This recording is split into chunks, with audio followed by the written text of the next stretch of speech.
J'aimerais vous raconter une petite histoire. C'est un mea culpa. À l'époque, je venais tout juste d'arriver d'Afrique pour étudier en Suède. Cela faisait à peine une semaine que j'étais là. C'était en plein été, un dimanche. J'étais assis dans le jardin de notre cité universitaire quand, subitement, une belle Suédoise, bien blonde, est venue me serrer dans les bras et a commencé à me faire des câlins.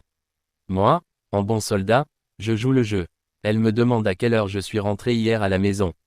Là, dans ma tête, une alerte s'allume, je commence à soupçonner qu'elle me confond avec quelqu'un d'autre.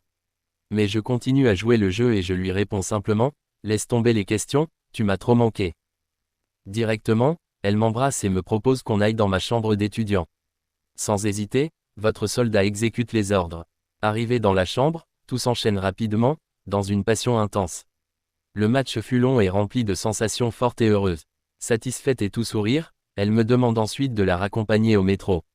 En sortant, on croise subitement, dans le couloir, un autre frère africain qui nous regarde bizarrement. Il commence à parler à voix haute à la fille, l'accusant d'hypocrisie. Il lui dit qu'il est déçu, qu'elle avait un copain, lui, et qu'ils avaient flirté ensemble la veille en boîte, au point de se donner rendez-vous ce jour-là. La Suédoise réalise alors qu'elle s'est trompée de personne. Mais, en vraie bandite, elle regarde le gars, puis me regarde moi, et avec tout ce qu'on venait de vivre, elle fait rapidement son choix.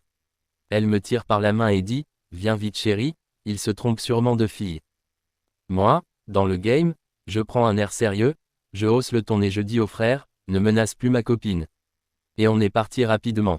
Après ça, elle est devenue ma copine pendant plusieurs années. Et ce n'est qu'au bout de 2 ans que je lui ai enfin posé la question pour savoir ce qui s'était vraiment passé la veille de notre rencontre. Mon frère africain, tu liras sûrement ce témoignage et tu vas te reconnaître. Je m'excuse, il n'est jamais trop tard pour le faire.